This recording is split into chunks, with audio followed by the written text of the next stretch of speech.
اماں مجھے فرماتی ہیں پوہ تھی، پوہ کو مراد دسمبر کی سخت سردی، اور میں سخت سردی میں کمبل وغیرہ اوڑھ کے باہر بیٹھتی تھی، بیٹا تو پیٹ میں تھا، اور میں تیرے لیے دعائیں کرتی رہتی تھی کہ اللہ جو بھی ہے اس کو یہ دے دے، یہ دے دے، یہ دے دے۔ ساری رات شبینہ سنتی تھی۔ دادا کا آخری وقت تھا تو اسی دن شام کو ہر بندے سے الوداع، ہندو سے، سکھ سے، دوست سے، مسجد سے بھی الوداع، جس قرآن کو پڑھتے تھے اس سے بھی الوداع۔ کیا کرے، زندگی کا پتہ نہیں۔ رات کو اٹھے، تہجد پڑھی، اپنے انگوٹھے خود باندھے، اپنے ہاتھ سیدھے کیے، چادر اوڑھی، قبلے کی طرف چلے۔ میں سب سے زیادہ کمزور تھا، آج بھی ہوں۔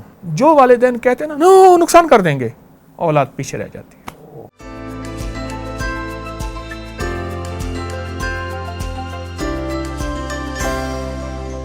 قربانیاں دیں گے تو اولاد آپ کی ہوگی۔ اگر آپ کہیں قربانیاں نہ دوں، میں رات دیر تک موبائل تک، فلان تک، دوستوں تک بیٹھوں، اور اولاد نہیں ہوگی، اپنے شوق چھوڑنے پڑیں گے، اولاد کے لیے قربانی دینی ہوگی۔ میں اگر آپ کو ایسے کہوں کہ آپ پیچھے مڑ کے دیکھیں تو آپ کو اماں کی قربانیوں کی سیریز کیسے نظر آتی ہے؟ آپ کی پیدائش سے لے کے اگر میں آگے تک کہوں کہ قربانی، میں 66 میں پیدا ہوا جی، تو 66 میں اماں بیمار ہو گئیں، اور سخت بیمار ہوں گی۔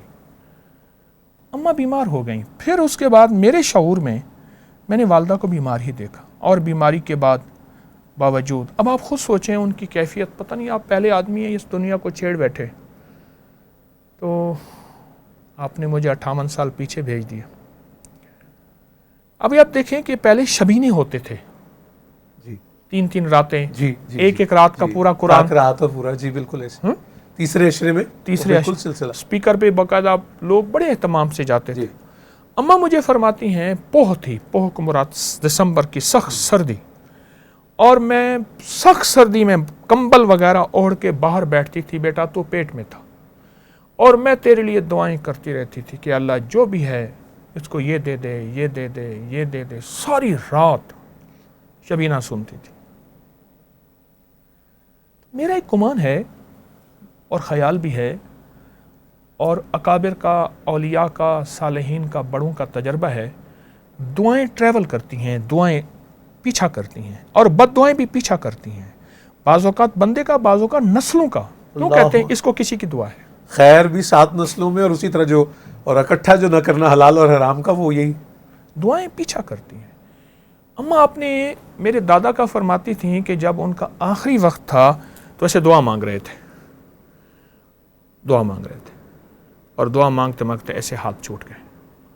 اور پردادا کا جب آخری وقت تھا، پردادا 1933 میں فوت ہوئے، دادا 1960 میں، پردادا کا آخری وقت تھا تو اسی دن شام کو ہر بندے سے الوداع، ہندو سے، سکھ سے، دوست سے، مسجد سے بھی الوداع، جس قرآن کو پڑھتے تھے اس سے بھی الوداع۔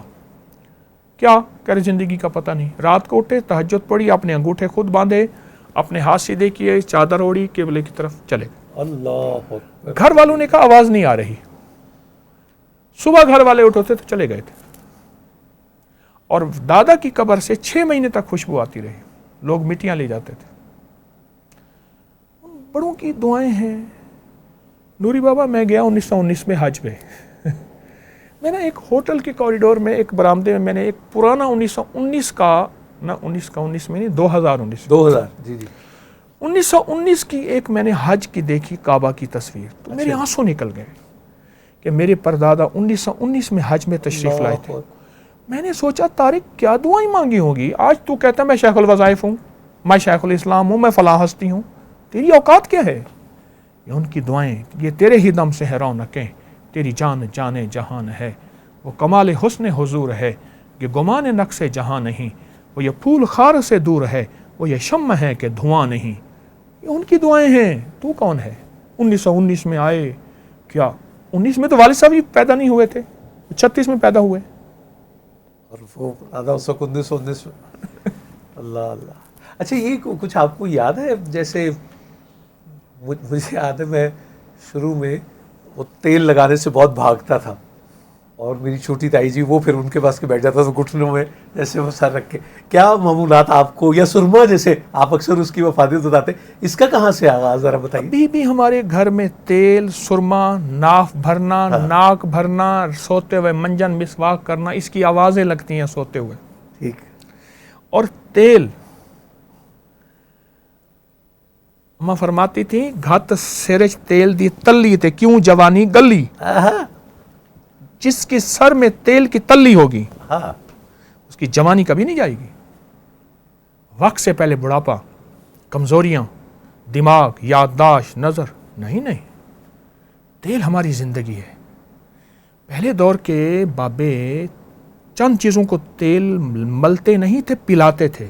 جی یہ بھی میں بالکل سن اپنے بدن کو، سر کو، آپ بدن شام کا اکثر وہ ذکر کرتے ہیں، ناف کو، ناف کو جی، اپنے ڈنڈے کو اور اپنے چمڑے کی جوتی کو. چمڑے کی جوتی،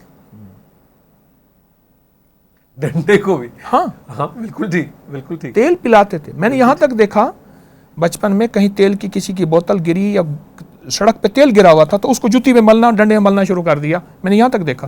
صحیح. اچھا آپ کا کوئی معمول رہا مطلب دبانے کا، یا کوئی ایک ایسا تھا، یا آپ اس میں زیادہ ایکٹیو تھے یا باقی 3 بہن بھائیوں میں سے وہ ایک ہوتا ہے نا؟ میں سب سے زیادہ کمزور تھا، آج بھی ہوں.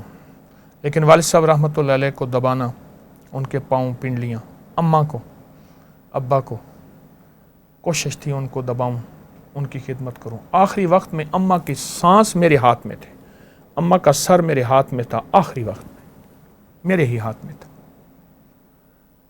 تو مجھے ایک عجیب جوان نے، ایک درویش کی بات یاد آئی.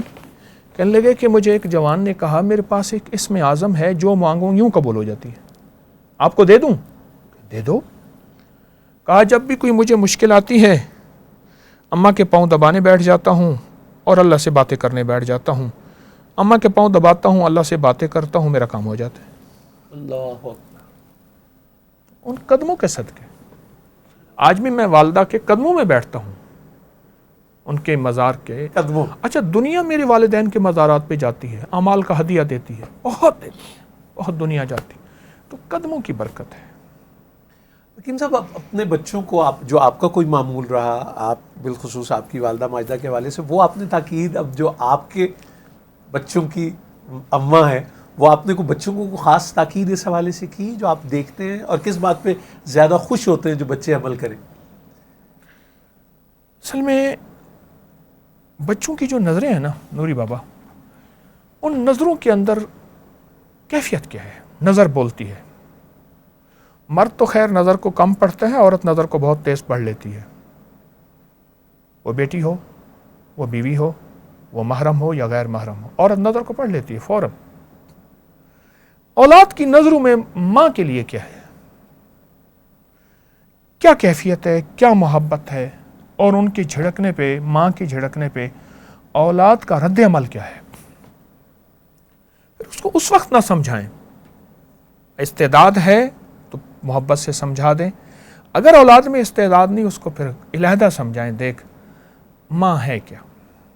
اگر استعداد ہے تو اس وقت تھوڑا سا سمجھا دیں. لیکن اولاد کو پل پل ٹوکنا نہیں، ٹوکا ہے. پل پل ٹوکنا، وہ ڈی ویلیو بھی ہو جاتا ہے شاید آپ کا بار بار، کہ این جی کرتے رہتے، مطلب وہ ٹوکنا ہے اور ٹوکا ہے. ان کو آگے بڑھنے کا موقع دیا جائے. میرے بڑے بھائی مجھے ایک دفعہ کہنے لگے طارق، والد صاحب نے ہمیں نقصان کرا کے سکھایا ہے. اللہ اکبر. اپنا واقعہ سنایا.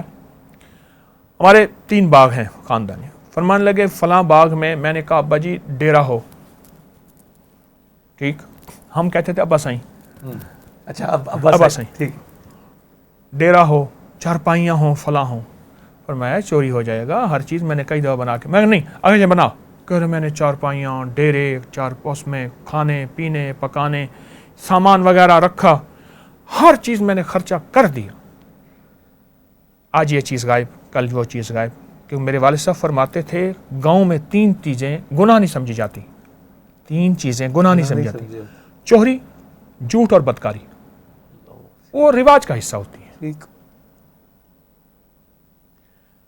کہا کہ ایک وقت آیا سارا ڈیرا خالی ہو گیا. والد صاحب نے مجھے مڑ کے نہیں کہا، ایک دم میں نے کہا تساں ٹھیک آ کیا ہے، آپ نے ٹھیک فرمایا. نقصان کرا کے سکھایا. اور جو والدین کہتے ہیں نا نو نقصان کر دیں گے، اولاد پیچھے رہ جاتی.